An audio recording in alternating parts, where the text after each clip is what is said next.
chamo Luiz Eduardo, sou aluno da Finca do primeiro período de farmácia e hoje eu e a minha colega Camila Chiori realizaremos uma entrevista com o professor César. Professor César, você pode se apresentar? Claro, com certeza. Olá pessoal, tudo bom? Esse é o nosso primeiro contato, a gente vai se ver ainda, nossa primeira aula vai ser no 5º período, mas de antemão eu me chamo César Battazzini, na verdade César Augusto Battazzini, sou farmacêutico, sou especialista em atenção farmacêutica e farmácia clínica pela Finca e também farmácia magistral pela Racine. Trabalho como responsável técnico em uma farmácia de manipulação aqui da capital, chamada Rosa Manipulação, como responsável técnico e atuo também como visitador médico. Além disso, sou docente tanto na Finca quanto para a Metropolitana, dando aula no curso de farmácia e no curso de estética e cosmética. E além disso, também trabalho em uma outra empresa farmacêutica também que realiza a importação de insumos farmacêuticos para o Brasil.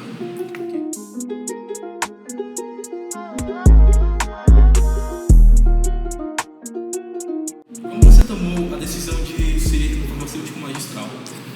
Então, na verdade, para a gente chegar na história do farmacêutico magistral, a gente tem que voltar um pouquinho antes, na linha do tempo. Eu comecei a fazer biomedicina na época, isso há alguns anos atrás.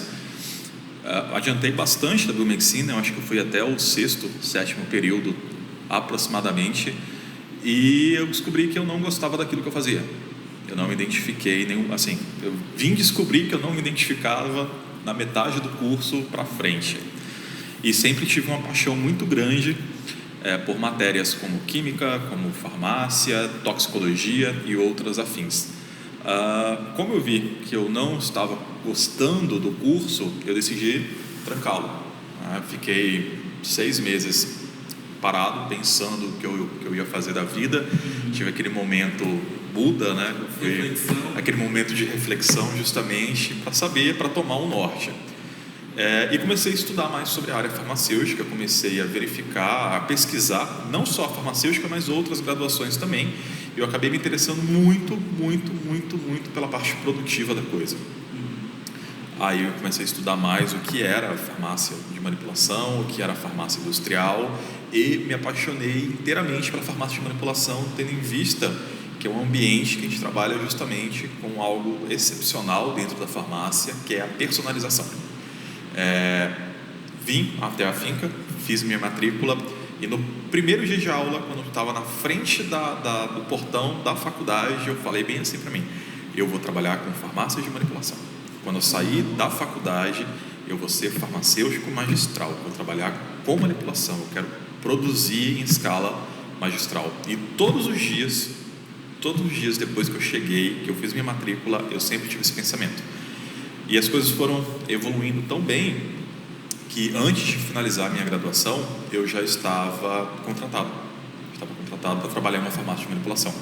Eu colei grau em fevereiro, era um dia 16 de fevereiro, e em novembro do ano anterior eu já estava trabalhando. Assim, claro, não executando o serviço farmacêutico, porque eu não estava graduado ainda, mas eu estava lá para verificar o que era, entender melhor o que é. Um estágio, exatamente, como se fosse um estágio, só que com vínculo de trabalho, porém ainda não como farmacêutico, mas pegando tudo que se passava por trás. E cara, foi a melhor decisão que eu tomei em toda a minha vida. Foi a melhor decisão. Eu sou literalmente apaixonado, inteiramente, totalmente fanático por farmácia de manipulação. Eu entendo. Passando para a segunda pergunta, quais as maiores responsabilidades? Eu queria primeiro saber, o senhor é responsável ainda por alguma farmácia de manipulação? Sim, sou sim. Então, a partir desse ponto, quais as maiores responsabilidades do farmacêutico responsável de uma farmácia magistral de manipulação? Todas do mundo. Sabe por quê? Porque assim, na farmácia de manipulação, claro, a gente tem toda a parte de dispensação de medicamento, óbvio. A gente tem que realizar toda a parte de atenção farmacêutica, óbvio. E também a parte produtiva. E dentro da parte de produção e da parte de controle de qualidade é uma responsabilidade muito grande.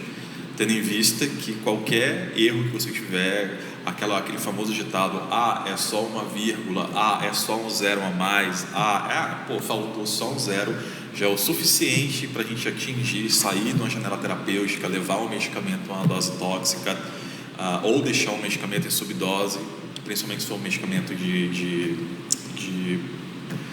com janela terapêutica estreita, né? Então, assim, a gente tem uma responsabilidade muito grande com a questão da produção do medicamento.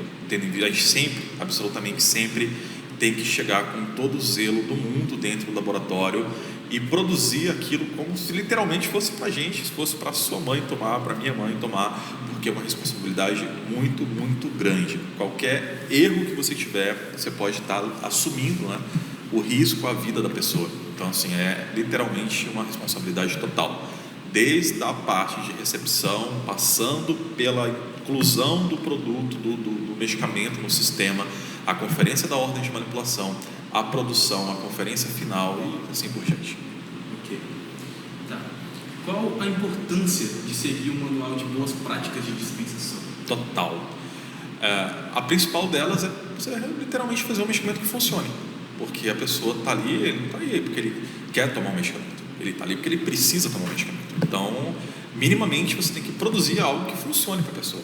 Não adianta absolutamente nada você produzir alguma coisa achando que vai funcionar, seguindo um desvio totalmente que não condiz com a realidade produtiva da coisa, não cumprindo nenhuma norma técnica, fugindo totalmente da farmacotécnica, do controle de qualidade. Então, o manual de boas práticas, ele é justamente um norte, ele é um direcionador linear daquilo que a gente precisa seguir. Então, ele é fundamental.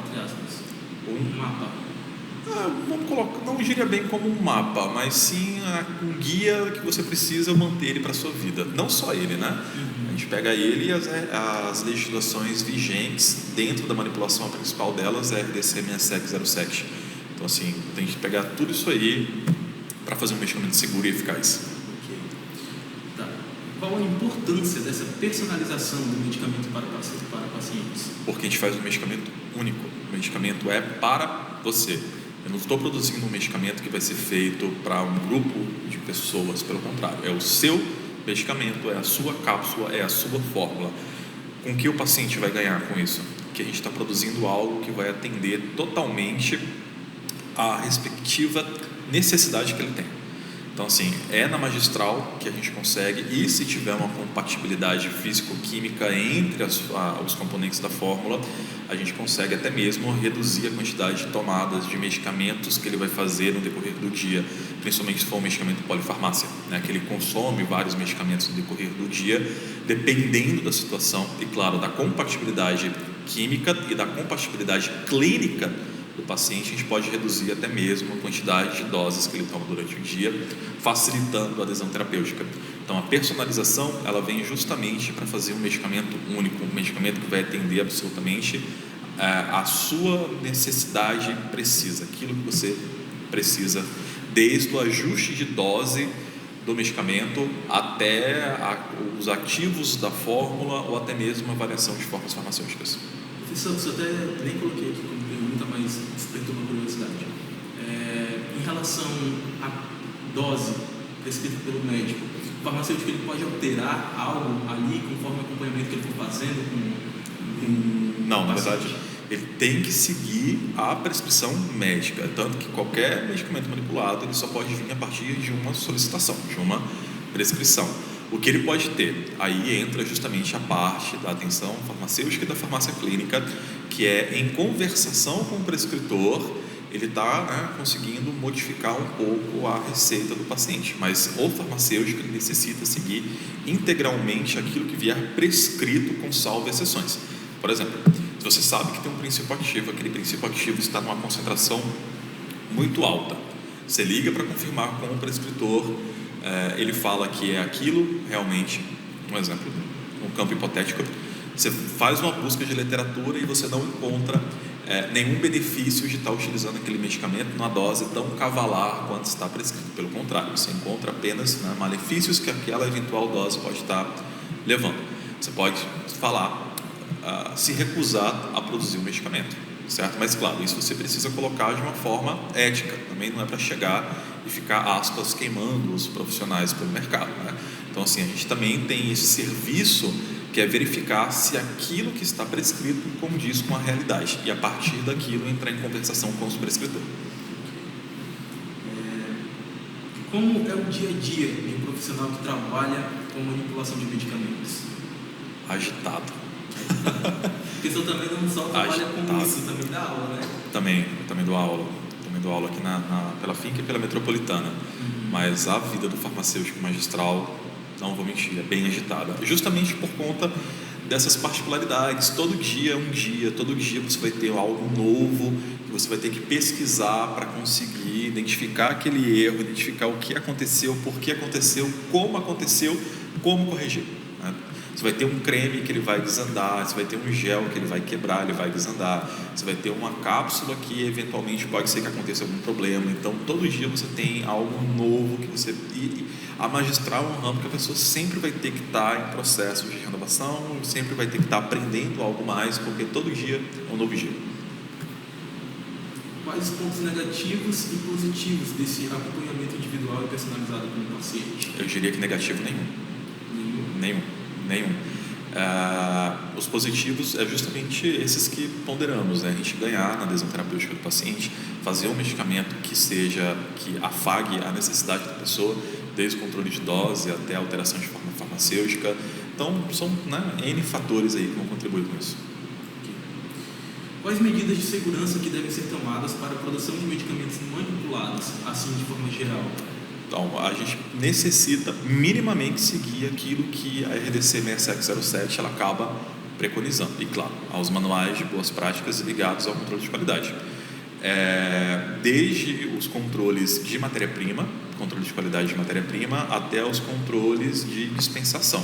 E, claro, ter um laboratório terceirizado para vários testes que a gente não consegue fazer dentro do laboratório magistral. Como exemplo, um teste microbiológico, testes, né, com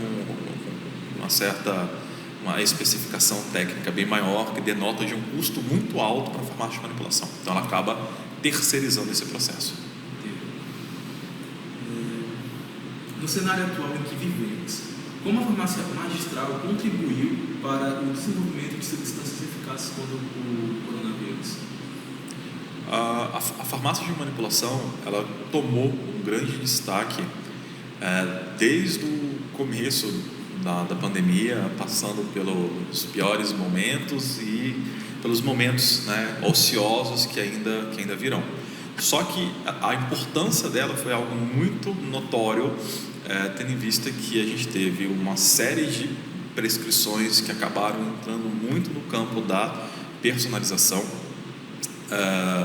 e vários, né, prescritores, principalmente aqueles prescritores que trabalhavam com a medicina preventiva, eles acabaram entrando em um outro viés suplementar, que foi a parte da modulação da imunidade da pessoa. Claro, a gente não está falando que é algo que vai prevenir, né, que a pessoa tenha um contágio ao Covid, muito menos que isso vai levar à cura da pessoa. Não é isso o ponto que a gente está tratando aqui, mas sim que foi despertado um interesse maior por melhorar essa modulação imunitária que a pessoa possa ter. Então, a farmácia de manipulação ela acabou tendo um destaque muito grande dentro desse campo, né, pelo despertar desses prescritores, que, né, muitas das vezes é esse tipo de receita ele só vai conseguir fazer dentro da farmácia de manipulação. Em relação à inserção no mercado de trabalho para a área, qual a sua opinião? É um campo que precisa de farmacêutico constantemente. A gente tem um déficit muito grande de farmacêuticos, principalmente aqueles com especialização na área. E vejo pelo setor, ele está aquecido, né? Ele está em ascensão, que a gente vai precisar de muito mais mão de obra especializada, farmacêutico que tenha conhecimento, não precisa ter experiência, mas sim conhecimento em manipulação. Okay. E para finalizar, se eu pudesse passar assim para os nossos colegas um motivo para eles seguirem a carreira de farmacêuticos magistrais, quais seria a sua forma assim, de mostrar para eles que essa é uma boa área a seguir? De todo o coração? De todo o coração. A farmácia de manipulação é como se você tivesse sede. Você não tem sede por água? Sede por água. Quando você entra na farmácia de manipulação, você vai começar a ter sede por conhecimento. E a partir do momento que você nota que isso é essencial para a sua vida, você não quer largar. Pelo contrário, você quer buscar cada vez mais. Então, para a galera que vai entrar, que pretende ser magistral, você está na área, você vai entrar numa área totalmente apaixonante, louca, admito. Só que totalmente que você vai conseguir encontrar a verdadeira realização, porque você vê as coisas acontecendo, você vê o produto sendo feito, você vivencia aquilo todos os dias. E como eu disse, todo dia é um dia novo. E isso não deixa que você entre num mundo muito é sempre aquela coisa, sempre a mesma coisa. Pelo contrário, sempre será algo novo. Isso é muito legal. Isso é muito legal. Então, bora para o magistrado. Professor, muito obrigado. Eu que agradeço.